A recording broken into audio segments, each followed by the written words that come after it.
نبی کریم صلی اللہ علیہ وسلم نے فرمایا عائشہ کھانا تو لاؤ۔ سید عائشہ کھانا لائیں تو رسول کریم علیہ السلام سے عرض کرتی ہیں سونیا سرکہ ہی ہے اور میری طبیعت کا بھی نہیں بنا جس طرح کا میں اس کو بنانا چاہتی تھی، سرکے کا کچھ میں نے بنایا ہے لیکن میں اپنی مرضی کا نہیں بنا سکی۔ رسول کریم نے وہ سرکے کا جس کو خود حضرت عائشہ کہہ رہی ہیں کہ مرضی کا نہیں بنا، حضور نے کھایا۔ حضرت عائشہ فرماتے ہیں اتنے مزے سے کھایا کہ جیسے بڑی اعلیٰ غذا ہو۔ پھر حضور نے اپنی مقدس انگلیوں کو میں نے دیکھا کہ حضور چاٹ رہے ہیں، فرمایا عائشہ کمال بنا ہے، عائشہ تو نے خوب بنایا ہے، کیا خوبصورت کھانا ہے۔ حضرت عائشہ فرماتی ہیں کبھی میں نے کھانا بنایا ہو، کبھی ایسا نہیں ہوا کہ میرے رسول نے میرے کھانے میں عیب نکالا ہو، کبھی پسند نہ ہوتا تو چھوڑ کے چلے جاتے، لیکن حضور خیال رکھتے کہ گرمی کے موسم میں باورچی خانے میں کھڑے ہو کے سارا وجود پسینے سے شرابور ہے، اس نے کھانا پکایا، حضور میرے کھانے میں عیب نہیں نکالا کرتے تھے۔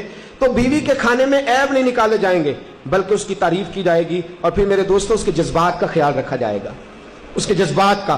حضرت عائشہ صدیقہ رضی اللہ تعالیٰ عنہ فرماتی کہ میں چھوٹی سی تھی جب حضور کے گھر آ گئی، 15 سال عمر، کچھ لوگوں نے لکھی ہے، کچھ نے لکھا ہے 9 سال تھی۔ فرماتی ہیں میں حضور علیہ السلام کے گھر آئی تو ابھی میری عمر گڑیوں سے کھیلنے کی تھی، میں گڑیاں بھی ساتھ ہی لے آئی، میری سہیلیاں آئی ہوتی تھیں اور فرماتی ہیں میرے ساتھ کھیلا کرتی تھی۔ اللہ کے رسول تشریف لاتے، کچھ اپنا کام کرتے اور جاتی دفعہ فرماتے کہ تو کھیل لے اب میں جا رہا ہوں، اجازت دیتے۔ اور ایک بڑی عجیب روایت علامہ یوسف نبہانی نے لکھی ہے، فرماتے ہیں اللہ کے رسول گھر تشریف لائے، سید عائشہ صدیقہ رضی اللہ تعالیٰ عنہ فرماتی ہیں لگتا ہے حضور جلدی میں ہے، نبی کریم علیہ السلام نے کچھ چیز اٹھائی، حضور جلدی سے گزرنے لگے تو فرماتی ہیں میں دروازے کے آگے یوں ہاتھ دونوں طرف پکڑ کے کھڑی ہو گئی، میں نے کہا یا رسول اللہ میں تو نہیں جانے دیتی۔ حضور مسکرائے، ناز اٹھانے لگے، فرمایا مجھے جانے دے، مجھے جلدی ہے میرا۔ کہا حضور میں نہیں آج جانے دیتی، آپ کو تو کام ہی ختم نہیں ہوتے، ہر وقت آپ باہر تشریف رکھتے ہیں، میں نہیں آج جانے دیتی۔ حضور نے فرمایا تو کام بتا، تو بات کر۔ کہا میں نہیں جانے دیتی، پہلے آپ میری بات سنیں۔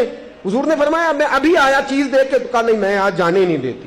کوئی جلال نہیں، کوئی جلال نہیں، میرے محبوب پاک کے میٹھے جملے، ککھ سواد نہیں مشری اندر اسی کھنڈا وی چکھ ڈٹھیاں، اینا ساریاں شیواں نالوں گلاں سجن دیاں مٹھیاں۔ رسول کریم صلی اللہ تعالیٰ علیہ وآلہ وسلم نے فرمایا اچھا چل ٹھیک ہے میں نہیں جاتا، جو انتظار کرتا ہے اسے کرنے دے، بتا کیا بات ہے۔ عرض کی سونیا آج آپ آئے ہیں تو مسکراتے ہوئے آئے ہیں، آج موڈ مبارک بڑا اچھا ہے، طبیعت بڑی اشاش بشاش ہے۔ مجھ سے میرے والد گرامی حضرت ابو بکر صدیق رضی اللہ تعالیٰ عنہ نے فرمایا تھا عائشہ جب حضور کا موڈ مبارک بڑا اچھا دیکھو نا تو میری اور اپنی بخشش کی دعا کرا لینا، میری اور اپنی بخشش کی دعا کرا لینا۔ کہ حضور میرا دل کرتا ہے آج آپ دعا کر دیں۔ حضرت عائشہ صدیقہ فرماتی ہیں میں نے کہا تو حضور چھوڑ کے سارا کچھ تشریف فرما ہوئے چٹائی پہ ہاتھ اٹھایا، کہا یا اے اللہ یہ ابو بکر کی بیٹی عائشہ ہے، یہ کہتی ہے ابو بکر نے کہا تھا دعا کرنے کو، مولا ان کی زندگی خیر والی کر دے، یا اللہ ان کی قبر منور کر دے، یا اللہ قیامت میں ان کی بے حساب بخشش کر دے۔ سیدہ فرماتی ہیں حضور دعا کر رہے تھے، میں رو رہی تھی، رو رو کے میرا پلو آنسوؤں سے بھیگ گیا، میرا پلو آنسوؤں سے بھیگ گیا۔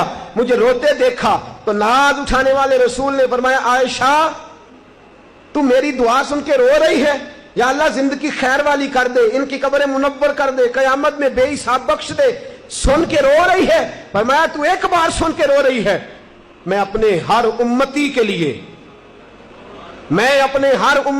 لیے یہ دعا دن میں 2 مرتبہ فرمایا کرتا ہوں، اپنے ہر امتی کے لیے دن میں 2 مرتبہ دعا کرتا ہوں، اللہ کیا جہنم اب بھی نہ سرد ہوگا، رو رو کے مصطفیٰ نے دریا بہا دیے ہیں، ان کی مہک نے دل کے غنچے کھلا دیے ہیں، جس راہ چل دیے ہیں کوچے بسا دیے ہیں۔